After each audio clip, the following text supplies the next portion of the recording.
La colonia Condesa se despertaba bajo un cielo gris que amenazaba lluvia. Desde la ventana de su apartamento en el tercer piso, Guadalupe Vázquez contemplaba las jacarandas que bordeaban la avenida mientras mecía suavemente a Mateo, su hijo de apenas 3 semanas. El bebé dormía plácidamente contra su pecho, ajeno a la tormenta que se gestaba dentro de su hogar. A sus 32 años, Guadalupe había conseguido lo que muchas considerarían una vida perfecta: un esposo exitoso, un bebé hermoso y una carrera como arquitecta que había puesto en pausa temporalmente para dedicarse a la maternidad. Sin embargo, bajo la superficie de esa aparente perfección, las grietas comenzaban a hacerse visibles. ¿Todavía no está lista la comida? La voz de Francisco resonó desde el pasillo, interrumpiendo sus pensamientos. «Estoy dándole de comer a Mateo», respondió ella sin apartar la mirada de su hijo. «Hay algo de fruta en el refrigerador». Francisco apareció en el umbral de la puerta, impecablemente vestido con su traje gris. A sus 35 años, era socio junior en uno de los despachos de abogados más prestigiosos de la Ciudad de México. Su presencia, que antes la hacía sentir segura, ahora provocaba en Guadalupe una tensión que se alojaba en su nuca como un dolor persistente. «Mi madre vendrá hoy», anunció él ajustándose el nudo de la corbata. «Dice que quiere ayudarte con el bebé». Guadalupe sintió que el estómago se le encogía. Doña Mercedes, su suegra, era una mujer de la vieja escuela que criticaba sutilmente cada decisión que tomaba respecto a Mateo. «Francisco, ya hablamos de esto. No necesito que tu madre venga todos los días. Puedo arreglármelas». «No seas malagradecida, Lupe. Mi madre solo quiere ayudar», replicó él con ese tono condescendiente que había empezado a utilizar desde que nació Mateo. «Además, mírate, ni siquiera has podido preparar el desayuno». El comentario le dolió como una bofetada. Llevaba noches sin dormir más de 2 horas seguidas, amamantando a un recién nacido, mientras intentaba mantener la casa en orden para no escuchar quejas. «No he dormido en 3 días, Francisco. Mateo tuvo cólicos toda la noche». «Pues para eso viene mi madre, para ayudarte», insistió él dando el tema por zanjado. «Tengo una reunión importante. Volveré tarde». Francisco se acercó para besar a Mateo en la frente, pero ni siquiera miró a Guadalupe antes de salir. El sonido de la puerta al cerrarse resonó en el apartamento como un eco vacío. Cuando doña Mercedes llegó 2 horas después, Guadalupe acababa de lograr que Mateo se durmiera. La mujer entró como si el apartamento le perteneciera, dejando su bolso sobre la mesa del comedor. «Ay, mijita, pero qué desorden», comentó, pasando un dedo por la superficie de una repisa. «¿Cómo esperas que mi Francisco se concentre en su trabajo viviendo así?» Guadalupe respiró hondo, contando mentalmente hasta 10. «Buenos días, Mercedes. Acabo de dormir a Mateo». «¿Apenas? Son casi las 11, Lupita. El niño debería estar bañado y cambiado desde hace horas», dijo mientras se dirigía a la habitación del bebé. «Cuando criaba a Francisco, yo ya había limpiado toda la casa a esta hora, y eso que no teníamos muchacha en ese entonces». Las palabras se clavaron en Guadalupe como pequeñas agujas. Llevaba semanas escuchando comparaciones similares, insinuaciones de que no estaba a la altura de lo que una buena madre y esposa debería ser. Esa noche, cuando Francisco regresó, Guadalupe intentó hablar con él sobre la actitud de su madre. «Tu mamá sigue tratándome como si fuera una incompetente», comentó mientras servía la cena que había preparado después de que doña Mercedes se marchara. «Hoy me dijo que debería dejar de amamantar a Mateo y darle fórmula para que recupere mi figura». Francisco apenas levantó la vista de su teléfono. «Mi madre crió 3 hijos. ¿Sabe lo que dice? Francisco, esto no se trata de experiencia. Es sobre respetar mis decisiones como madre. Lo que pasa es que eres demasiado sensible desde que nació Mateo», respondió él, finalmente dejando el teléfono. «Las hormonas te tienen alterada». La rabia subió por la garganta de Guadalupe como bilis. «No me minimices, Francisco. No son hormonas. Es tu madre entrometiéndose, y tú permitiéndolo». El rostro de Francisco se endureció, una expresión que Guadalupe había empezado a notar con más frecuencia. «Mi madre solo quiere lo mejor para nuestro hijo, algo que tú deberías querer también. ¿Estás insinuando que no quiero lo mejor para Mateo?» La discusión escaló rápidamente. Francisco alzó la voz. Guadalupe respondió, y pronto estaban gritándose en la cocina. El llanto de Mateo desde la habitación interrumpió la pelea. «Mira lo que provocas. espetó Francisco. Guadalupe se dirigió a la habitación del bebé sin responder. Tomó a Mateo en brazos, intentando calmarlo mientras las lágrimas silenciosas corrían por sus mejillas. Decidió llevarlo a la sala para amamantarlo en el sillón, donde estaría más cómoda. Mientras caminaba por el pasillo con Mateo en brazos, Francisco salió de la cocina aún visiblemente molesto. «¿A dónde vas? Estamos hablando». «Voy a alimentar a mi hijo», respondió ella, intentando pasar junto a él. Lo que sucedió después quedó grabado en la memoria de Guadalupe como una fotografía imposible de borrar. Francisco, furioso por lo que percibía como una falta de respeto, extendió su brazo y la empujó contra la pared. El impacto hizo que Guadalupe trastabillara, aferrándose desesperadamente a Mateo para evitar que se golpeara. «Por Dios, Francisco, llevo a tu hijo en brazos», exclamó horrorizada. La expresión de Francisco cambió instantáneamente del enojo al horror, como si despertara de un trance. «Lupe, yo no quise», balbuceó intentando acercarse. «No me toques», advirtió ella, protegiendo a Mateo con su cuerpo mientras retrocedía hacia la sala. Esa noche, mientras Francisco dormía, Guadalupe permaneció despierta en la mecedora de la habitación de Mateo, contemplando la luna a través de la ventana. El empujón había roto algo dentro de ella, un cristal que ya no podría volver a pegarse. En ese momento, mirando a su hijo dormido, tomó una decisión. No permitiría que Mateo creciera en un hogar donde la violencia fuera una posibilidad, ni por el apellido Mendoza, ni por el qué dirán, ni por la familia perfecta que había imaginado tener. El cristal se había roto, y con él, la ilusión de su matrimonio. La mañana siguiente, amaneció con una llovizna fina que empañaba las ventanas del apartamento. Guadalupe no había dormido, pero se movía por la cocina con una extraña calma, como si la decisión tomada durante la noche le hubiera dado una nueva fortaleza. Francisco entró en la cocina ya vestido para el trabajo, con una expresión que mezclaba arrepentimiento y cautela. «Lupe, sobre lo de anoche», comenzó acercándose lentamente. «Perdí los estribos, pero sabes que nunca les haría daño a ti o a Mateo. Fue un accidente». Guadalupe continuó preparando el café sin mirarlo. «Un accidente es derramar leche, Francisco. Lo que hiciste fue empujarme contra una pared mientras sostenía a nuestro bebé. Estaba enojado, no pensé». «Ese es exactamente el problema», lo interrumpió ella, finalmente volteando a verlo. «No pensaste en las consecuencias». «¿Y si hubiera soltado a Mateo? ¿Si nos hubiéramos caído?» Francisco se pasó una mano por el cabello, visiblemente angustiado. «Te juro que nunca antes había hecho algo así. El trabajo, la falta de sueño, no son excusas, lo sé, pero no soy ese tipo de hombre, Lupe». Había sinceridad en sus ojos, la misma que la había enamorado años atrás cuando se conocieron en la universidad. Por un momento, Guadalupe casi le creyó. «Casi. Necesito tiempo para pensar», dijo finalmente. «Tal vez deberías quedarte con tu madre unos días». La expresión de Francisco cambió sutilmente. «¿Estás echándome de mi propia casa?» «Te estoy pidiendo espacio, Francisco, para procesar lo que pasó. ¿Y qué le diré a mi madre? ¿A mi familia?» Ahí estaba. La preocupación real, las apariencias, el qué dirán, la imagen de familia perfecta que los Mendoza habían cultivado por generaciones. «Diles la verdad o inventa algo. Es tu decisión». Francisco la miró como si no la reconociera. «Esto es ridículo, Lupe. Fue un empujón, no te golpeé».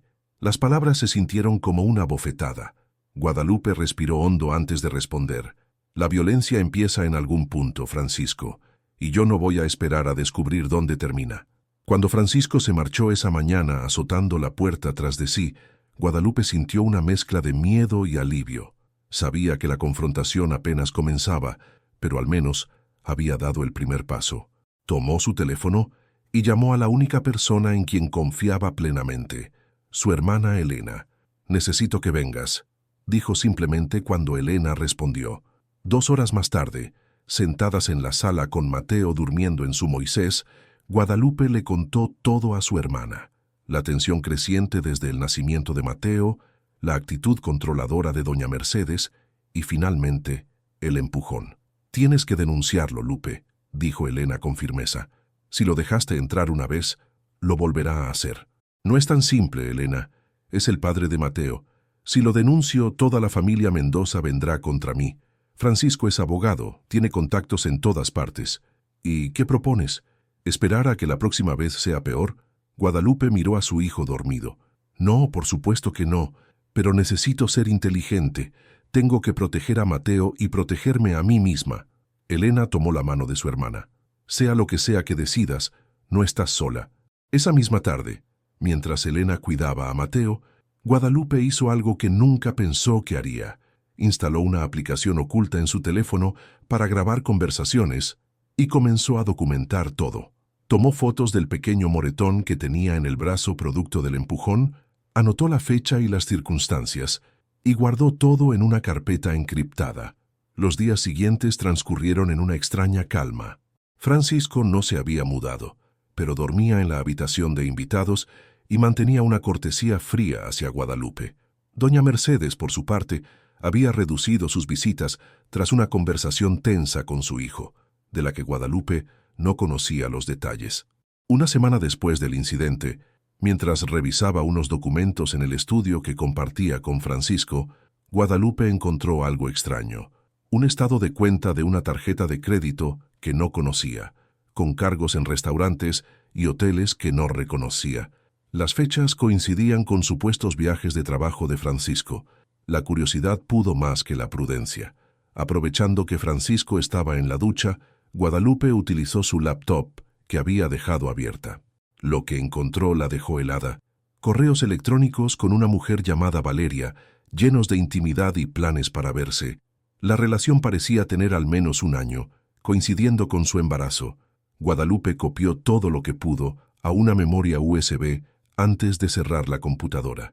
Cuando Francisco salió del baño, ella ya estaba en la cocina, fingiendo preparar la cena como si nada hubiera ocurrido. «Te he estado pensando», dijo Francisco durante la cena con un tono conciliador que Guadalupe nunca le había escuchado. «Tienes razón, lo que hice fue inexcusable. Estoy considerando buscar ayuda. Terapia, quizás». Guadalupe lo miró, buscando signos de manipulación, pero parecía sincero. «Me alegra escuchar eso», respondió cautamente. «Creo que sería lo mejor. También he hablado con mi madre. Le pedí que respete tus decisiones sobre Mateo». La confesión la tomó por sorpresa. ¿Era posible que Francisco realmente quisiera cambiar? ¿O era otra faceta de la manipulación? «Gracias», dijo simplemente, incapaz de ofrecer más. Esa noche, mientras Francisco dormía en la habitación de invitados, Guadalupe revisó el contenido de la memoria USB. Los correos revelaban más que una simple aventura. Valeria estaba embarazada de 4 meses, y Francisco le había prometido dejar a Guadalupe después de que las cosas se calmaran con el bebé. La traición era doble. No solo la había engañado, sino que planeaba abandonarla después de hacerle creer que intentaría salvar su matrimonio. El descubrimiento de esta verdad oculta bajo la superficie de su aparente arrepentimiento confirmó lo que Guadalupe ya sospechaba. No podía confiar en el hombre con quien se había casado. Con manos temblorosas, guardó las pruebas junto con la documentación del empujón. Ya no se trataba solo de protegerse a sí misma y a Mateo de la violencia física. Ahora entendía que la red de mentiras que Francisco había tejido era más compleja y peligrosa de lo que imaginaba. Bajo la superficie de su matrimonio aparentemente perfecto, se escondían secretos que amenazaban con ahogarla. Pero Guadalupe ya no estaba dispuesta a ahogarse en silencio. El café Quetzal en la Condesa estaba casi vacío esa mañana de jueves. Guadalupe había elegido una mesa en el rincón más alejado, desde donde podía ver la entrada. Mateo dormía en su portabebé a su lado mientras ella revisaba nerviosamente su teléfono. «Perdón por la tardanza», dijo una voz femenina. Guadalupe levantó la mirada para encontrarse con Ana Soler, una colega del despacho de arquitectura donde trabajaba antes de su licencia de maternidad. Ana no era solo su compañera de trabajo, era también la esposa de David Soler, el socio principal del bufete de abogados donde trabajaba Francisco. «Gracias por venir», respondió Guadalupe, intentando mantener la compostura. «Sé que es extraño que te haya pedido vernos así». Ana se sentó frente a ella. Su mirada se desvió brevemente hacia Mateo antes de volver a Guadalupe. «Tu mensaje sonaba urgente. ¿Está todo bien?» Guadalupe tomó aire antes de responder. «Necesito preguntarte algo, y te pido absoluta discreción. Ana asintió intrigada. ¿Conoces a alguien llamada Valeria en el despacho?, preguntó Guadalupe directamente. La expresión de Ana cambió sutilmente, una mezcla de sorpresa y reconocimiento que confirmó a Guadalupe que había dado en el blanco. Valeria Ruiz es la nueva asistente legal que contrataron hace poco más de un año, respondió Ana cautelosamente. ¿Por qué lo preguntas? Guadalupe respiró hondo. Porque Francisco tiene una relación con ella. Está embarazada. El silencio que siguió fue denso, cargado de implicaciones. Lupe, yo no sé qué decir, balbuceó Ana. Había rumores, pero... ¿Rumores? Guadalupe sintió que el estómago se le encogía. ¿Quién más lo sabe? Ana miró a su alrededor antes de inclinarse hacia adelante. David mencionó algo hace unos meses. Dijo que Francisco estaba siendo imprudente, pero asumí que era algo pasajero. Cuando supe que estabas embarazada, pensé que los rumores habían sido solo eso, rumores. La humillación se extendió por el cuerpo de Guadalupe como un veneno. No solo la habían engañado, sino que probablemente era la comidilla de todo el círculo social de Francisco. Hay más, dijo Guadalupe, bajando aún más la voz. Francisco me empujó contra una pared mientras sostenía a Mateo. Los ojos de Ana se abrieron con horror. ¿Te lastimó? El bebé está bien. Estamos bien, físicamente. Pero tengo miedo, Ana. Descubrí que planea dejarme por ella, y no sé de qué es capaz ahora que sabe que lo descubrí. Ana extendió su mano sobre la mesa para tomarla de Guadalupe. Escúchame bien. David siempre ha dicho que Francisco tiene un lado oscuro. En el bufete tiene fama de ser despiadado con los oponentes. Nunca pensé que podría volcar esa agresividad hacia su familia, pero... Hubo un incidente hace unos años con una secretaria. Acusó a Francisco de acoso, pero la mujer retiró la denuncia repentinamente y dejó el despacho. Recibió una indemnización generosa, según David. Cada nueva revelación era como una puñalada. El hombre con quien se había casado, el padre de su hijo, era un completo desconocido. Necesito tu ayuda, Ana, dijo Guadalupe con determinación. Tengo pruebas de la infidelidad y documenté el empujón, pero necesito más. Necesito estar preparada para lo que viene. ¿Qué planeas hacer? Divorciarme y asegurarme de que Mateo esté protegido, pero conozco a Francisco y a su familia. No me dejarán ir tan fácilmente, especialmente con un Mendoza, dijo refiriéndose a su hijo. Ana asintió comprensivamente. ¿Qué necesitas de mí? Información. Cualquier cosa que David pueda contarte sobre Francisco, especialmente sobre casos que haya manejado que involucren divorcios o custodias. Y si es posible, necesito saber más sobre Valeria. Quiero entender con quién estoy tratando. Es arriesgado, Lupe. Si Francisco se entera, lo sé. Por eso te pido que seas extremadamente cuidadosa. No le digas a David para qué es la información. Después de esa conversación, Guadalupe regresó a casa con una mezcla de determinación y temor. Sabía que estaba adentrándose en territorio peligroso, pero ya no tenía opción. Si quería proteger a Mateo y a sí misma, necesitaba desenredar la red de mentiras que Francisco había tejido. Esa noche, cuando Francisco llegó tarde como de costumbre, Guadalupe lo esperaba en la sala, alimentando a Mateo. «¿Cómo estuvo tu día?», preguntó con una normalidad ensayada. Francisco pareció sorprendido por el interés. «Intenso. Tenemos un caso complicado». «¿En Monterrey?», preguntó casualmente, sabiendo por los correos que era donde supuestamente estaba la semana anterior. La ligera tensión en los hombros de Francisco fue imperceptible para cualquiera, excepto para alguien que lo estuviera observando cuidadosamente. «Sí, exactamente. ¿Cómo lo supiste?» «Lo mencionaste antes de irte», mintió ella. «¿Conociste a alguien interesante allá?» Francisco la miró con una mezcla de sospecha y cautela. Solo clientes y colegas, nada interesante. Cada mentira que salía de su boca solo fortalecía la resolución de Guadalupe. Los días siguientes, Guadalupe comenzó a construir meticulosamente su caso. Ana le proporcionó información valiosa. Francisco había manejado varios casos de divorcio donde había logrado que sus clientes, siempre hombres, obtuvieran custodias favorables utilizando tácticas agresivas que incluían desprestigiar a las madres. También descubrió que Valeria no era solo una asistente legal. Era la hija de Joaquín Ruiz, un juez del tribunal familiar con quien Francisco mantenía una estrecha relación profesional. La red de mentiras era más extensa de lo que imaginaba. Si quería tener alguna posibilidad contra Francisco, necesitaría más que pruebas de infidelidad y un empujón. Necesitaría demostrar un patrón. Fue entonces cuando recordó algo que Francisco había mencionado casualmente años atrás. Antes de ella, había estado comprometido con una mujer llamada Mariana, pero la relación terminó abruptamente. Con la ayuda de Elena, logró contactar a Mariana Ordaz, ahora residente en Guadalajara. La conversación telefónica confirmó sus sospechas. Francisco también había sido violento con ella, razón por la cual rompió el compromiso. Comenzó con pequeñas agresiones, empujones durante discusiones, explicó Mariana. Luego escaló a agarrarme fuertemente del brazo, a intimidarme contra la pared. Cuando me abofeteó por primera vez, supe que tenía que irme. ¿Lo denunciaste?, preguntó Guadalupe. Lo intenté, respondió Mariana con amargura, pero su familia tiene influencias. La denuncia nunca prosperó, y me hicieron sentir como si yo fuera la culpable. Al final me mudé para escapar de todo eso. ¿Estarías dispuesta a testificar si fuera necesario? Hubo un largo silencio antes de que Mariana respondiera. Por supuesto, siempre me he arrepentido de no haber luchado más.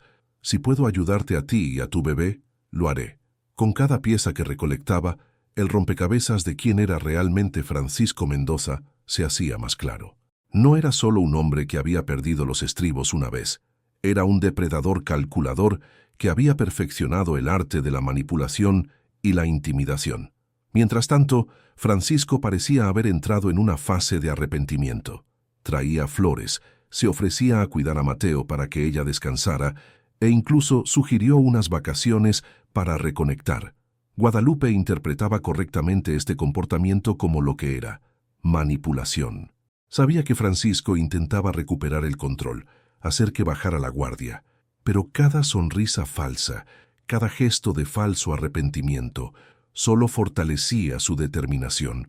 La red de mentiras se extendía como una telaraña, pero Guadalupe ya no era la mosca atrapada. Se había convertido en la araña, pacientemente reuniendo cada hilo, esperando el momento perfecto para actuar. La oficina de la licenciada Carmen Vidal se encontraba en un edificio discreto en la colonia Roma. No era uno de esos despachos ostentosos con vistas panorámicas y muebles de diseñador, pero tenía algo que Guadalupe valoraba más: una reputación intachable y una especialización en casos de violencia doméstica. «Has hecho un trabajo impresionante reuniendo evidencia», comentó Carmen mientras revisaba la carpeta que Guadalupe había preparado. «Muchas mujeres en tu situación apenas pueden pensar con claridad, mucho menos documentar todo tan meticulosamente». Guadalupe ajustó a Mateo en sus brazos, quien dormitaba ajeno a la trascendencia del momento. «Tuve que ser metódica. Francisco no es cualquier abogado. Conoce todas las trampas legales». Carmen asintió comprensivamente. «Precisamente por eso es crucial que sigamos un plan. El testimonio de Mariana Ordaz es valioso, pero necesitamos más. Las grabaciones y los correos electrónicos demuestran la infidelidad y algunas manipulaciones, pero para un caso de custodia necesitamos probar que representa un peligro para el niño». «El empujón ocurrió mientras sostenía a Mateo», recordó Guadalupe. «¿No es eso suficiente? Ayuda, pero sin testigos ni lesiones graves, su defensa argumentará que fue un incidente aislado. Francisco dirá exactamente lo que te dijo a ti, que perdió los estribos por el estrés, que nunca antes había ocurrido, que está arrepentido». La frustración se apoderó de Guadalupe. «Entonces, ¿qué hacemos? ¿Esperar a que me golpee lo suficientemente fuerte como para tener pruebas convincentes?» Carmen la miró con determinación. «Por supuesto que no. Vamos a ser más inteligentes que él. Primero, necesitamos protegerte legalmente. Presentaremos una demanda de divorcio con medidas cautelares, solicitando la custodia temporal de Mateo mientras se resuelve el caso. ¿Y si se opone? Lo hará, sin duda, pero tenemos algo a nuestro favor. No sabe que conoces lo de Valeria ni que has contactado a Mariana. Cree que solo estás molesta por el empujón y probablemente piensa que eventualmente te convencerá de perdonarlo». Guadalupe sintió un escalofrío al pensar en la doble vida que había estado llevando las últimas semanas, fingiendo que consideraba la reconciliación mientras recopilaba pruebas contra Francisco. «¿Cuándo comenzamos?» «Inmediatamente. respondió Carmen. Pero antes hay algo fundamental. Tú y Mateo deben mudarse a un lugar seguro donde Francisco no pueda encontrarlos fácilmente. Una vez que reciba la notificación del divorcio, no sabemos cómo reaccionará. El plan se puso en marcha esa misma tarde. Elena ayudó a Guadalupe a empacar lo esencial mientras Francisco estaba en el trabajo. Para las 5 p.m., Guadalupe, Mateo y las pruebas más importantes estaban instalados en un pequeño departamento en Coyoacán que Carmen había arreglado para ellos. El lugar era modesto, pero acogedor, y lo más importante, nadie, excepto Elena, Carmen y Ana, sabían dónde se encontraban. Guadalupe había dejado una carta para Francisco, explicando que necesitaba espacio para pensar, sin mencionar el divorcio ni revelar su ubicación. Los días siguientes fueron una montaña rusa emocional. Francisco pasó de las llamadas preocupadas a los mensajes furiosos, de las súplicas desesperadas a las amenazas veladas. Guadalupe los documentó todos, añadiéndolos a su creciente archivo de evidencia. Carmen presentó la demanda de divorcio con una solicitud de custodia exclusiva, citando el incidente del empujón y el patrón de comportamiento controlador. Como predijo, Francisco contraatacó con virulencia, negando las acusaciones y solicitando él mismo la custodia, alegando que Guadalupe era emocionalmente inestable y había secuestrado a su hijo. La primera audiencia estaba programada para 2 semanas después. Mientras tanto, Guadalupe alternaba entre momentos de determinación feroz y episodios de duda paralizante. Estaba haciendo lo correcto. Podría ganar contra la influencia de los Mendoza. Una tarde, mientras mecía a Mateo en la pequeña sala del departamento de Coyoacán, recibió una llamada de Ana. «Lupe, algo está pasando», dijo Ana, su voz cargada de urgencia. «David me contó que Francisco está reuniendo evidencia contra ti. Está hablando con vecinos, amigos, incluso con tus antiguos colegas. ¿Qué tipo de evidencia? Está construyendo un caso de que eres inestable. Dice que has estado actuando erráticamente desde el parto, que tienes depresión posparto no tratada y que representas un peligro para Mateo». El corazón de Guadalupe se aceleró. Era una táctica clásica en casos de custodia, desacreditar a la madre cuestionando su estabilidad mental. «¿Tiene alguna prueba real?» «Está manipulando todo», respondió Ana. «Ha convencido a tu suegra para que testifique que te vio negligente con Mateo y está utilizando tu huida repentina como prueba de comportamiento errático». Después de colgar, Guadalupe llamó inmediatamente a Carmen para informarle de este nuevo desarrollo. «No te preocupes», la tranquilizó la abogada. «Esperábamos algo así. De hecho, esto puede jugar a nuestro favor». «¿Cómo?» «Está construyendo un caso para quitarme a mi hijo. Está desesperado, Lupe, y la gente desesperada comete errores. Además, esto demuestra exactamente el tipo de manipulación de la que lo acusamos». Al día siguiente, Carmen llegó al departamento con una noticia inesperada. «Valeria Ruiz quiere hablar contigo». Guadalupe casi derrama el café que estaba tomando. ¿La amante de Francisco? ¿Por qué querría hablar conmigo? Aparentemente descubrió algunas cosas sobre Francisco que la hicieron reconsiderar su relación. Dice que tiene información que podría ayudarte. La reunión se concretó en un parque neutral, con Carmen presente como testigo. Valeria resultó ser mucho más joven de lo que Guadalupe había imaginado, apenas 25 años, con una expresión que mezclaba nerviosismo y determinación. «Gracias por aceptar verme», comenzó Valeria después de un incómodo silencio. «Sé que esto debe ser difícil».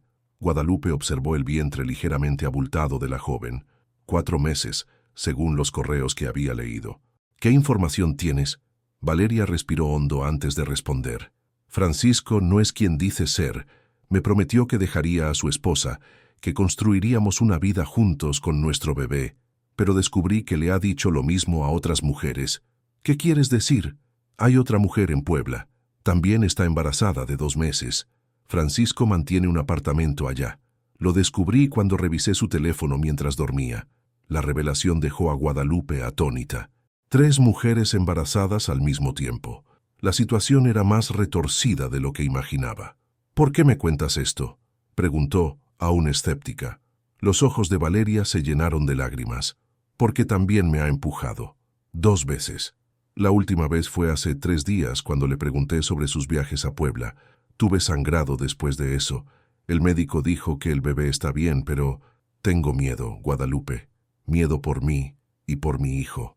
Carmen, que hasta entonces había permanecido en silencio, intervino. ¿Estarías dispuesta a testificar sobre esto? Valeria asintió lentamente. Mi padre siempre admiró a Francisco.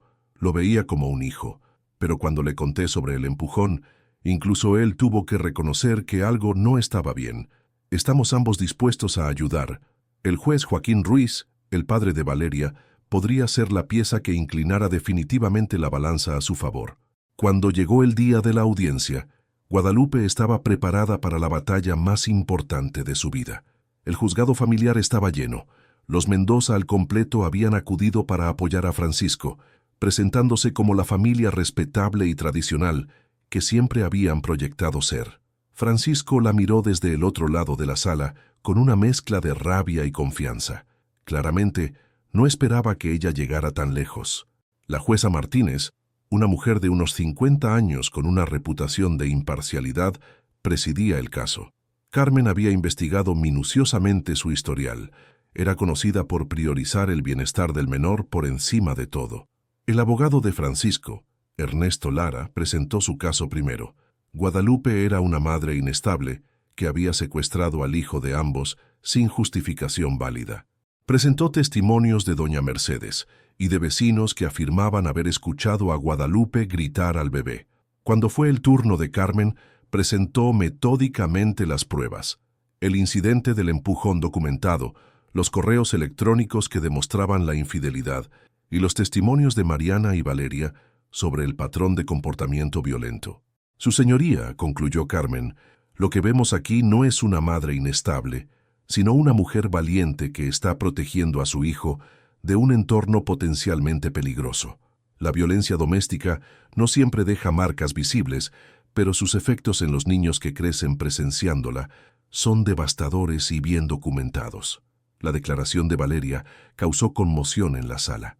Francisco palideció visiblemente cuando su amante embarazada describió el empujón que casi le causa un aborto. La presencia del juez Ruiz en la sala, apoyando el testimonio de su hija, fue un golpe demoledor para la credibilidad de Francisco. Cuando la jueza Martínez anunció su decisión, la sala quedó en completo silencio. Este tribunal otorga la custodia temporal exclusiva de Mateo Mendoza Vázquez a su madre, Guadalupe Vázquez, con visitas supervisadas para el padre, Francisco Mendoza, hasta que se resuelva el divorcio.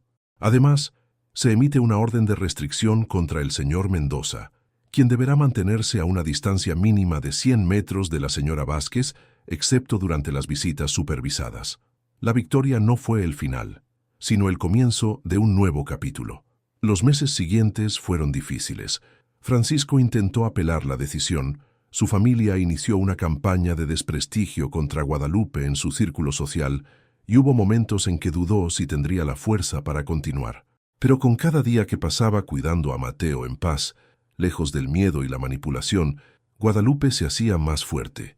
Encontró apoyo en un grupo para sobrevivientes de violencia doméstica, regresó gradualmente al trabajo de arquitecta que tanto amaba y comenzó a reconstruir su vida pieza por pieza. Un año después de aquella fatídica noche en que Francisco la empujó contra la pared mientras sostenía a su recién nacido, Guadalupe estaba sentada en el pequeño balcón de su nuevo apartamento en La Condesa, no lejos del que había compartido con Francisco. Mateo, ahora un niño de 15 meses lleno de energía, jugaba a sus pies con bloques de colores. Elena llegó con café y pan dulce, una tradición dominical que habían establecido. ¿Cómo estuvo la visita de ayer?, preguntó refiriéndose al tiempo supervisado que Francisco pasaba con Mateo cada semana. Bien, dentro de lo que cabe, respondió Guadalupe. Francisco está cumpliendo con la terapia ordenada por el juez. El supervisor dice que está haciendo progresos. ¿Y tú cómo te sientes al respecto? Guadalupe observó a su hijo, quien en ese momento le sonreía mostrando sus primeros dientes. Quiero que Mateo tenga un padre, pero un padre sano que le enseñe a respetar, no a temer. Si Francisco realmente está cambiando, me alegro por ambos. El proceso de divorcio finalmente había concluido 3 meses atrás. Guadalupe había obtenido la custodia principal, con visitas supervisadas para Francisco, que podrían revisarse después de que completara su programa de manejo de la ira y terapia.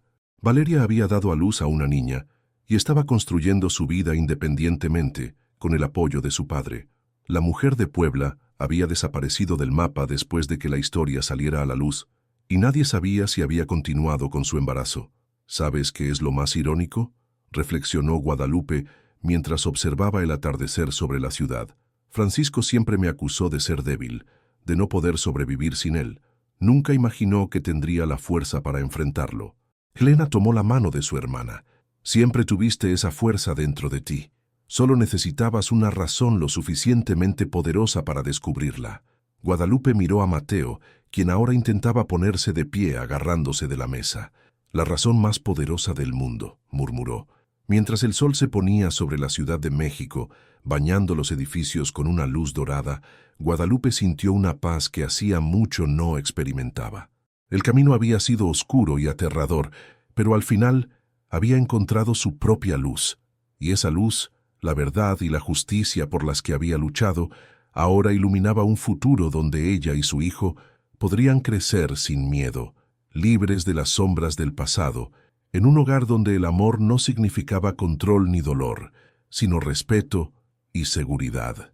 La cicatriz de aquella noche, cuando Francisco la empujó contra la pared mientras sostenía a su recién nacido, nunca desaparecería por completo.